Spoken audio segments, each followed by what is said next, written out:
Bienvenidos y bienvenidas a esta sesión de Aprende en Casa 2, la estrategia que la Secretaría de Educación Pública ha diseñado para que continúen con su aprendizaje en este periodo de contingencia.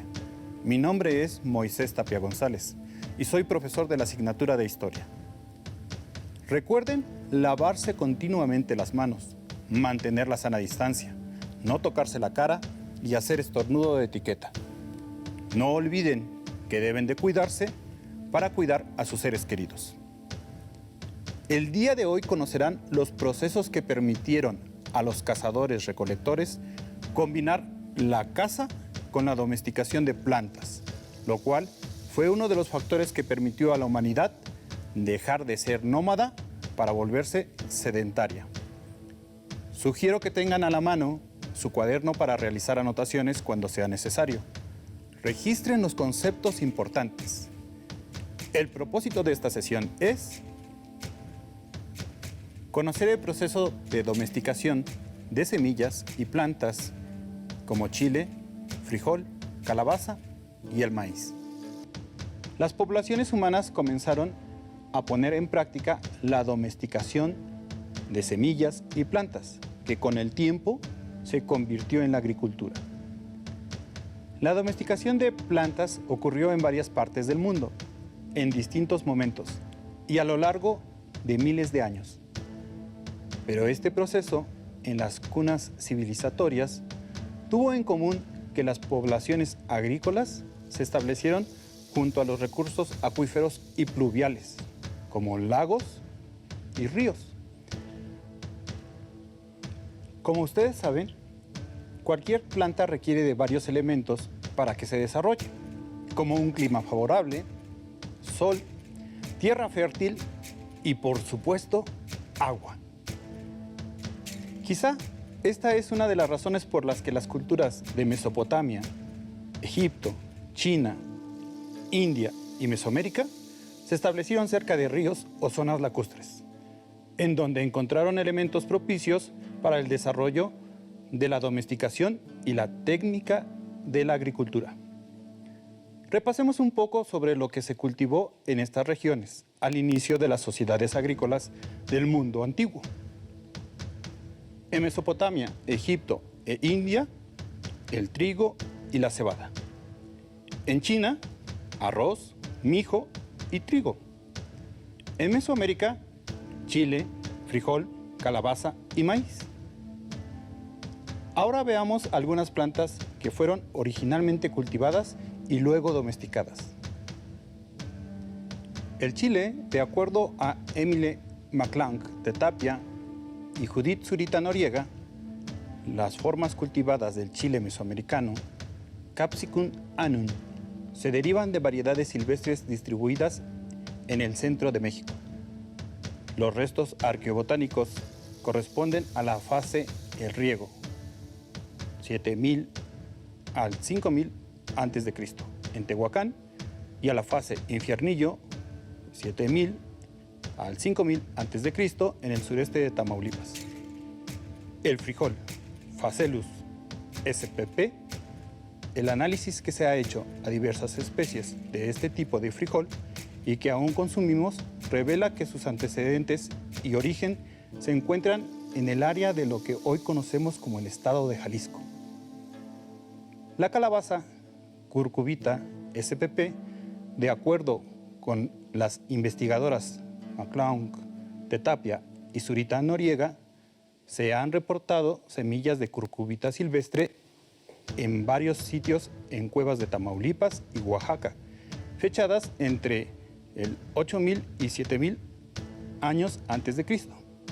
También se recuperaron semillas parecidas a la curcubita pepo en Tamaulipas y Tehuacán, aproximadamente 5200 años antes de Cristo.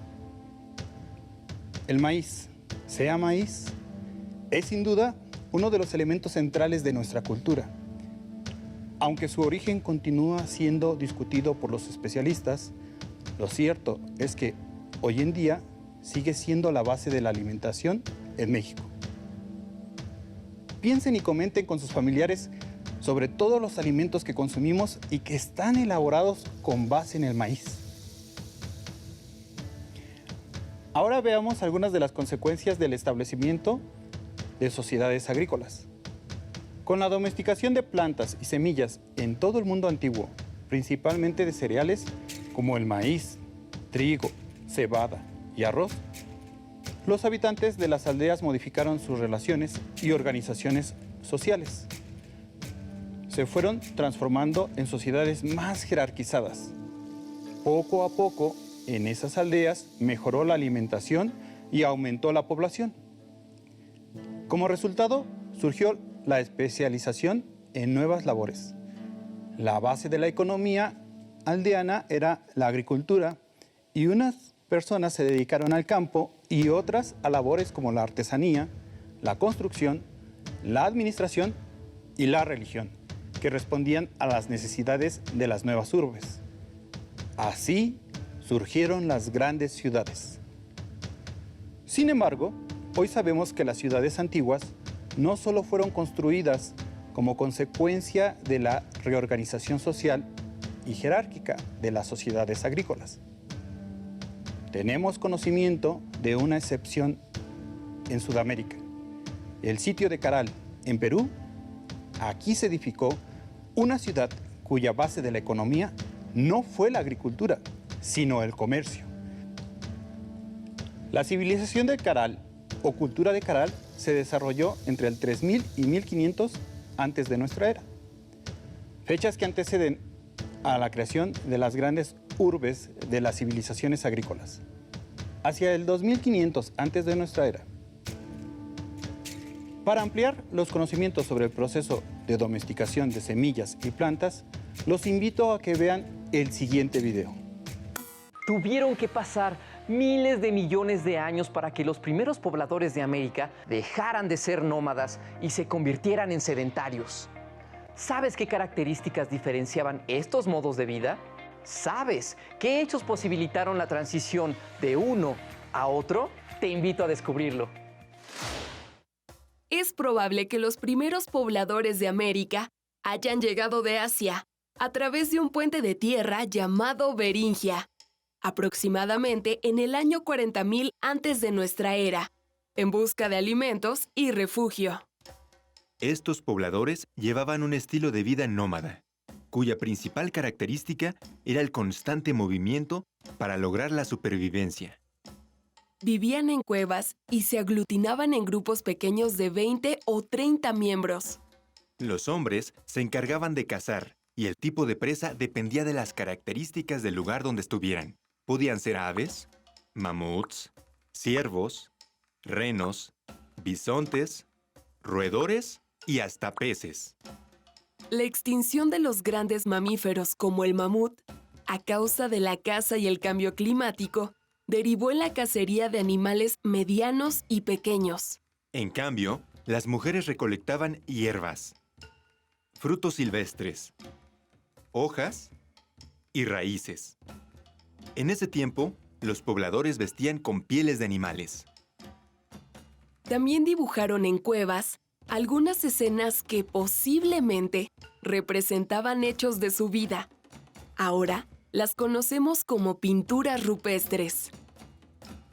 También comenzaron la práctica de la cestería y usaron herramientas como picos, cuchillos, puntas de lanza, raspadores, lanzadardos y machacadores, elaborados en su mayoría de madera, piedra y huesos de animales. Los grupos de cazadores-recolectores iniciaron el desarrollo de cultivos de aguacate, chile, calabaza y amaranto. Ese fue el inicio de la agricultura. El tránsito de nómadas a sedentarios fue posible gracias a la consolidación del proceso del cultivo del maíz, principalmente. La consolidación de la agricultura consistió en la observación de los ciclos de crecimiento de las plantas, seguida de la selección de los mejores granos para el cultivo, la intervención en los ciclos de reproducción y su cosecha para el consumo. De manera paralela, se llevó a cabo la domesticación de animales como el perro y el guajolote. Estos logros fueron los que permitieron el cambio de vida nómada al sedentario. No fue un cambio rápido, sino un proceso gradual. A la par, se consolidaron algunos grupos en aldeas y otros continuaron su desplazamiento en busca de alimentos.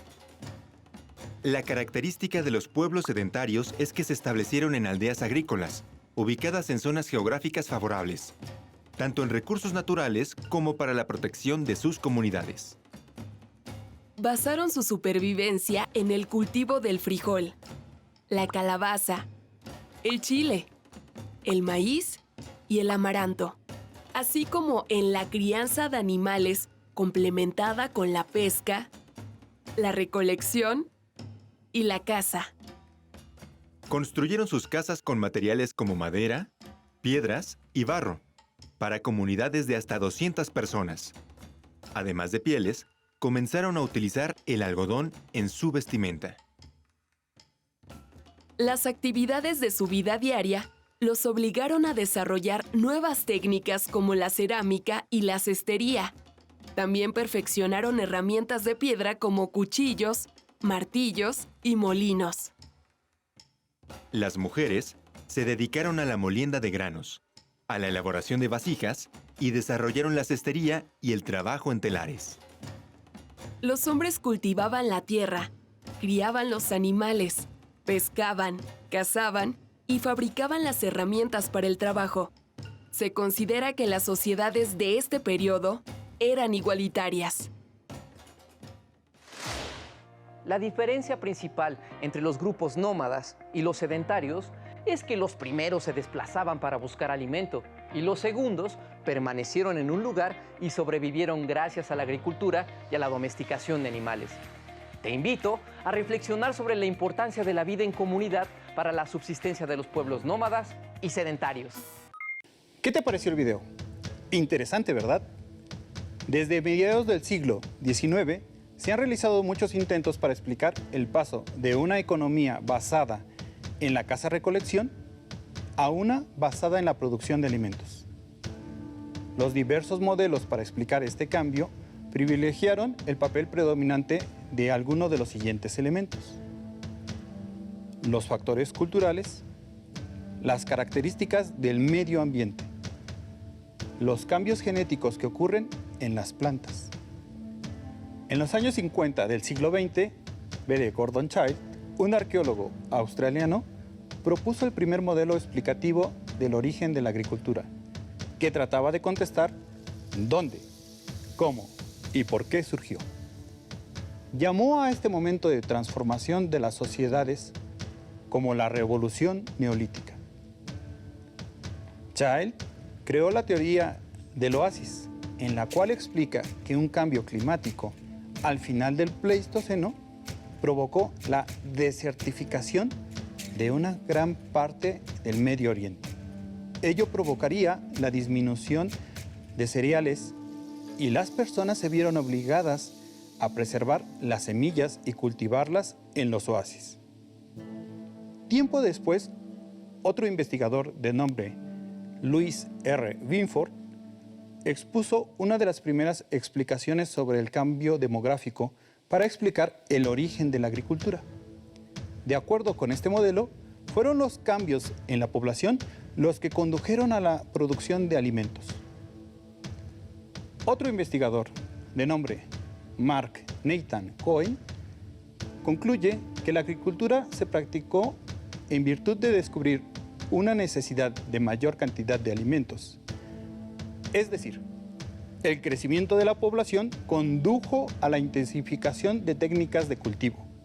En lo que respecta a lo que ahora es el territorio mexicano, los resultados de investigaciones señalan que el cultivo de plantas y el desarrollo de una economía agrícola se establecieron por primera vez hacia el centro de México, aunque es probable que procesos regionales se desarrollaran desde épocas anteriores. Hagamos un alto y preguntemos, ¿qué es y cómo se da la domesticación de plantas? Reflexionemos. ¿Por qué a lo largo de las últimas sesiones se ha mencionado que los cazadores y recolectores también cultivaban algunas plantas? aunque no fueran agricultores. Según los especialistas como Fermín Díaz Guillén, biólogo y catedrático, el concepto cultivo incluye un conjunto de formas de manejo, ya sea de poblaciones o comunidades vegetales, mientras que la domesticación es un proceso evolutivo que resulta de manipular los genotipos de las plantas y no necesariamente se logra con solo manejar el ambiente. Es decir, la domesticación puede ocurrir a través de formas de manejo no agrícola, no consideradas formas de cultivo. La domesticación se define, por tanto, como un proceso de selección genética ejercida por los humanos durante la adaptación de plantas y animales, que puede ser para el cultivo o crianza, respectivamente. En lo que respecta a las plantas, este proceso genera cambios morfológicos, fisiológicos y genéticos. De lo anterior se desprende que la domesticación es una consecuencia del cultivo. Veamos cómo lo expresa otro biólogo medioambientalista y especialista en la divulgación de la ciencia, el maestro José María Marmaneu Palero. Él explica que la domesticación vegetal es un proceso de muy larga duración. Y así nos dice que la domesticación se inicia cuando una planta silvestre es aprovechada y explotada por el ser humano, derivando con el tiempo en un cultivo intencionado de la misma. Este cultivo o similar en una zona controlada y supervisada introduce la variable de poder seleccionar por nuestros propios intereses características valiosas que surgen de manera natural en las poblaciones vegetales, adaptando de esta manera la diversidad biológica a las necesidades de la sociedad humana. Ahora pongamos atención a lo que afirma el maestro a continuación, porque sus palabras nos ayudarán a comprender un poco mejor por qué los cazadores-recolectores podían dedicarse, además de la recolección y la caza, al cultivo sin llegar a ser agricultores e incluso sin dejar de ser nómadas. El maestro Marmaneu Palero nos dice: es importante recalcar que el cultivo inicial no implica aún domesticación, ya que simplemente supone formas de manejo como el control de la germinación, en los cuidados o en la recolección de una población silvestre de plantas. Solo se puede hablar de domesticación cuando tras varias generaciones, tras un proceso de selección manual, los genes que expresan las características de interés se han fijado en la población silvestre como una consecuencia de nuestra intervención. La domesticación estaba en camino. Para reafirmar lo que acabamos de conocer, los invito a ver el siguiente video. La domesticación de los cultivos. La gran riqueza biológica del planeta es el resultado de la evolución ocurrida a lo largo de millones de años en diversos ambientes en donde se han desarrollado las especies de plantas y animales. El ser humano ha contribuido también al proceso evolutivo a través de la selección que ha hecho de plantas y animales para su uso. La estrecha relación entre la diversidad biológica y la diversidad cultural se manifiesta en el proceso de domesticación. Los alimentos que hoy tenemos sobre nuestra mesa provienen en gran medida de este proceso ocurrido durante miles de años, mediante la selección de características de su interés, como el tamaño, el sabor, el color o la textura de las frutas. Actualmente recolectamos semillas de plantas cuyos frutos agradan al paladar, para luego sembrarlas en un lugar cercano. Muy probablemente esto hacían nuestros antepasados nómadas hace miles de años y pudo ser el inicio de la agricultura, evento que fue de la mano con el asentamiento de las comunidades humanas, dando paso así al sedentarismo. La domesticación de los cultivos actuales se dio a partir de plantas silvestres. Nuestros ancestros seleccionaron las semillas de las plantas que mejor cubrían sus necesidades, por ejemplo, aquellas que daban frutos más grandes. Así, a lo largo de cientos de años, la forma domesticada comenzó a separarse de la forma silvestre. Como consecuencia de este proceso, en la actualidad existe la especie domesticada, su pariente silvestre ancestral y otros parientes cercanos.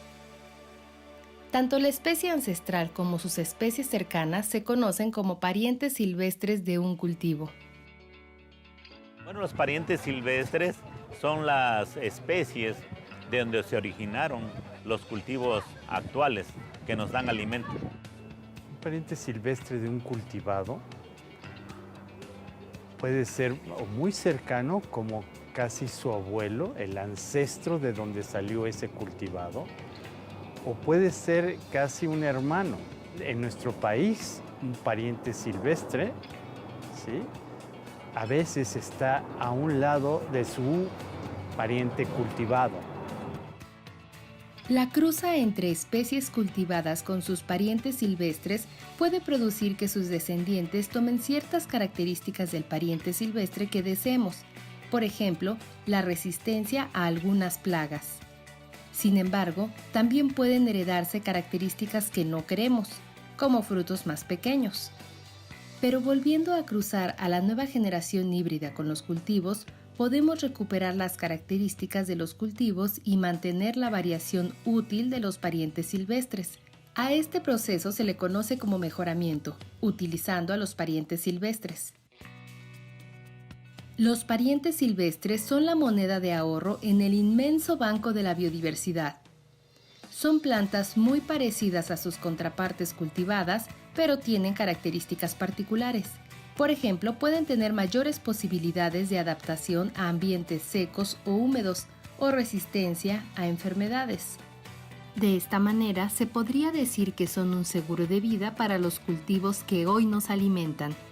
Gracias a ellos y con la ayuda de los procesos de mejoramiento, es posible adaptar a nuestros cultivos ante las cambiantes condiciones ambientales, garantizando así la permanencia de los alimentos que tanto disfrutamos. Entonces, los animales silvestres, de donde vienen los domesticados, esos no solamente fueron sujetos o algunos de ellos sujetos a la evolución bajo domesticación, tienen millones de años detrás de selección natural, de cambios que se han ido dando y que están contenidos en el pool genético de estas especies silvestres. Por eso conocerlas tiene un valor inestimable que ya ha sido probado, no es nada más una teoría que dice uno, bueno, en algún momento estas cosas van a ser útiles. Ya lo han sido, por ejemplo, con la solución del problema del tizón tardío de la papa, que generó millones de muertes, 2 millones de muertos o más, otros tantos millones de emigrados porque no había qué comer en el norte de Europa, en Irlanda, o con la filoxera en la uva, o con docenas de otros ejemplos claros en los cuales las plantas silvestres fueron la fuente de variabilidad genética o de resistencia genética que ayudó a resolver un problema de producción alimentaria.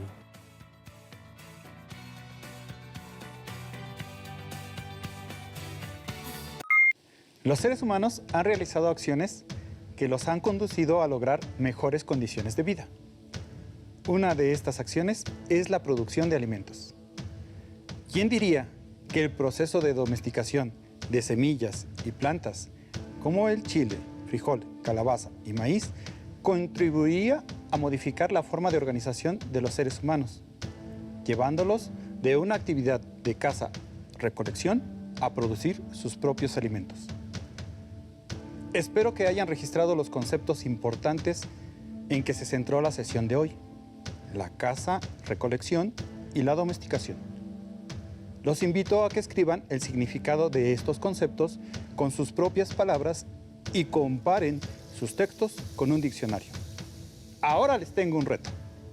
Realicen un cuadro comparativo en el que expliquen cómo vivían las sociedades antes y después del proceso de domesticación de semillas y plantas. El cuadro deberá de llevar 2 columnas. En ellas escribirás las diferencias.